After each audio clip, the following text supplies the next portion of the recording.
الحمد لله رب العالمين. halkan maanta waxaa madaxweynaha jamhuuriyadda Soomaaliland Axmed Maxamed Siilaanyo ku soo booqday wafdi ballaaran oo uu hogaaminayo xildhibaan ka tirsan baarlamaanka dalka Sweden oo la yiraahdo Arhe Hamadanka suma waxaa kaloo la socdaa Lars Larsson oo nin dhakhtar ah waxaa la socdo kale wakiilkii hore ee Soomaaliland u fadhiyay dalka Sweden Roda gudoomiyaha guddida ixtiraaf raadinta Maxamed Yuusuf Badda iyo Samiir Ducaale oo ah xogayaha guddida ixtiraaf raadinta ee dalka Sweden wasiiru dawlaha arrimaha dibadda la taliyaha madaxweynaha ee arrimaha dhaqaalaha gudoomiyaha hay'adda qurbajooga qaranka dhammaantood maanta madaxweynaha ay marti u ahaayeen guud ahaanna wafdigan ka yimid Sweden wuxuu doonayay marka ugu horeysa inay dawladda Soomaaliland ay kala shaqeeyaan sidii looga qaadi lahaa cunaqabataynta xagga socdaalka ka haysata xildhibaanada iyo xubnaha dawladda ka tirsan ee dalka Sweden ha noqoto wakiilka Soomaaliland u fadhiyay Sweden ama ha noqoto guddida ixtiraaf raadinta aad iyo aad ay uga shaqeeyeen arinta ayada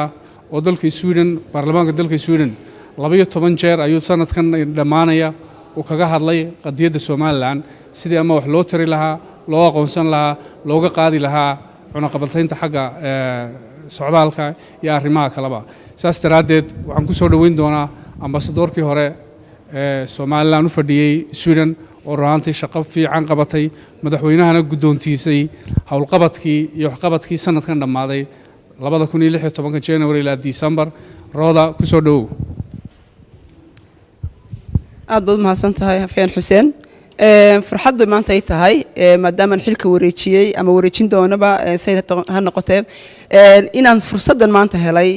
waayo shaqadani waa shaqaan sanadkan oo ka soo shaqeynay sidoo saacadna furay sanadkii hore hadda waa kii uu yiri qadada Soomaaliland waa inaad kor u qaadaan wadanka Sweden saadaradeed waxaanu sameeynay awood saarnay markaan guddida ixtiraaf raadinta aan abaabulnay halkan maanta igala socdo gudoomiyaha guddida ixtiraaf raadinta Maxamed Yuusuf Bariiri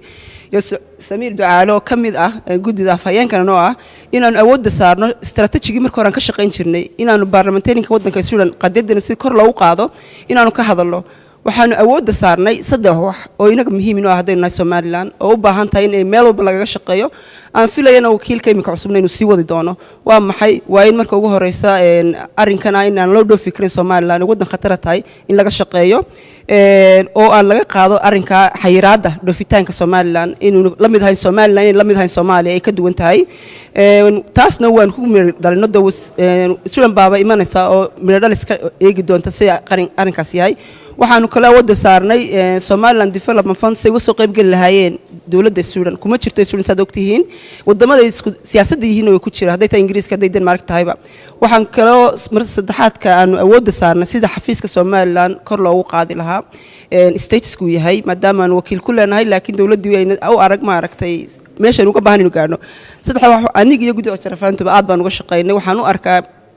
kala aanu baarlamantariga ka shaqeynay maanta maadaama baarlamantariga culus halkan la joogo oo qadiyada Soomaaliland nagala shaqeynaya inaan guul noo tahay sanadkii aan dhamaanin December-tina loo sheegay December-teeda ku xigtay inaan ku guuleysanay inaan keeno wafdi baarlamaanka Sweden ka shaqeynaysa waxaan rajaynayaa guddida ila shaqeysanay inaguna hadal ka oran doonaan waan mahadnaq u soo celinaya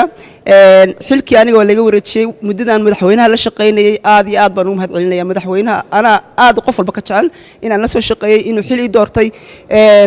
markaan wakiilkan Soomaaliland waan la shaqeyn jiray imika wixii ka dambeeyana waan la shaqeynay waayo wadan iyo qadiyadan anigu rumaysanahay qofna uga leexan maayo marka waad ku mahadsantihiin waxaan kaloo mahad celinayaa marwada Soomaaliland oo iyadu way support gareysay mar badan ku support gareysay hawsha gacanta ku hay maadaama qof marwo tahay ifaansan xilkan hayayna marka madaxweynaha iyo marwadiisa aad baan ugu mahad celinayaa xilkii la magacaabay aad baad mahadsantihiin anagoo guddida ixtiraaf raadinta iyo wakiilkii iyo xildhibaan ka socday Sweden iyo dhakhtar iyo Muuse oo isaguna wax badan ka tara dhinaca horumarinta dhalinyarta iyo ururada bulshada Soomaaliland waa halka nimid madaxweynaha la kulanay runtii xildhibaanku iyo Dr. Lash waxay wargeliyay isagu faraxsan inay yimaadaan Soomaaliland annaga guddi ahaan iyo wakiil ahaan waxay noo hayd farxad weyn runtii waayo wax badan baan soo tarlay sanadkii aanu jirnay baarlamaanka Sweden baanu lobby ka sameynay fara badan waxaanu ku guuleysanay runtii maanta inaanu midhihii koowaad ka dhalin oo ku halka nimid wayna socdaan wax badan baana socdo shaqadan meel fiican way maraysaa waxaan hadalku badin maayo kusoo gabagabanayaa in safiirkeennii hore la bedelo wakiilka rooda oonu wada shaqayn wanaagsan soo lahayn u mahadnaqo soona dhoweeyo wakiilka cusub una baryo in ilaahay xilka loo magacaabay u fududeeyo waxaanan u sheegay hawshana iyo wada shaqayntuna sidii baan usii wada doonaa insha allahu tacaala waxaan iminka kusoo dhoweynayaa xildhibaan Orne Hammond Naake oo ah xildhibaan ka socda guddida justice-ka ee Somaliland marka insha allahu tacaala welcome. Tack så mycket. Mitt namn är Hammond Naake, riksdagsledamot från Sverige. Jag är glad och stolt för att komma till Somaliland och se utvecklingen i det här landet som finns men som inte syns i världen. magacaygu waxa weeye xildhibaan Arhe Hammond Naake waxaan ka tirsanay baarlamaanka Sweden guddida cadaaladda waxaan aad ugu faraxsanahay oo ku hanweynahay inaan maanta Somaliland imaado markii ugu horeysay. Jag är ute den här resan på mitt eget initiativ. Jag representerar inte parlamentet men jag tog mitt eget initiativ, en studieresa för att se hur situationen är i det här landet och för att vidareutveckla den vidare. farxad bay ii tahay inaan imaado safarkan aniga soo xilqaamay oo imi sidaan Somaliland wax uga barto iyo horumarka Somaliland ka socda wax uga ogaado si markaa maxay ahayd aan ugu celiyo meeshaan ka imi waxaan halka ku arkay indhaha ku arko. Och sen jag kom hit sen igår, det som jag har hört förut, ett fredligt land, generöst.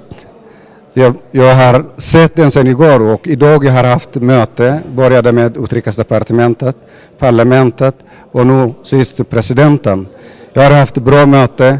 mycket kloka människor, jag har lärt mig mycket, jag kommer att fortsätta med de här mötena och lära mig mera. shalay toole ayaan imi Somaliland wixii aan maqli jiray durba waan arkay waxaan maqlay in wadan nabad yahay oo wadan deeqsi uu yahay tii waan arkay saaka shaqadeeda waxaan ka bilaabay oo aan la kulmay wasaaradda arrimaha dibadda wasiiru dawlaha waxaan la kulmo kale baarlamaanka haddana waxaan la soo kulmay madaxweynaha kulamo badanna waan sameyn doonaa waxaan rabaa inaan wax badan sii barto oo wax badan ka soo gaado Somaliland. Till sist vill jag tacka alla som jag har mött, presidenten, ministrar och alla andra. De var väldigt professionella. Jag har lärt mig mycket och jag ska fortsätta mitt jobb. Och jag hoppas i framtiden, jag ser ett fredligt land, ett land som fungerar, ett demokratiskt land. Jag hoppas ingen som kan stoppa folkets önskan. Jag hoppas i framtiden ni når den önskan som ni vill. Men jag representerar ett land som har helt annat fortfarande, som har inte tagit ståndpunkt. Jag kan inte säga här officiellt att jag erkänner. Men jag ändå, mitt hjärta står med er och ingen som kan stoppa folkets vilja. Och jag hoppas nästa gång när jag kommer tillbaka att jag kommer till ett Somaliland som är erkänt av omvärlden. waxaan ku soo gabagabeynayaa inaan idin mahadnaqo waxaan la kulmay madaxweyne iyo wasiiro iyo dad xildhibaano shaqadooda yaqaana waxaan rajaynayaa inaan idina maxay ahayd hor istaagi doonin ama aan joojin doonin rabitaankiina waayo waxaan rabtaan ay wax kasta ka qaalisan waxaan jeclahay in marka labadan Somaliland imaado inay maxay ahayd Somaliland noqoto wadan la aqoonsan yahay oo madax bannaan sidoo kale waxaan ku rajaynayaa inaan Somaliland ka caawiyo ama aan ugu shaqeeyo sida ugu wanaagsan ee aan awoodo inaan ugu shaqeeyo Somaliland waa mahadsantihiin.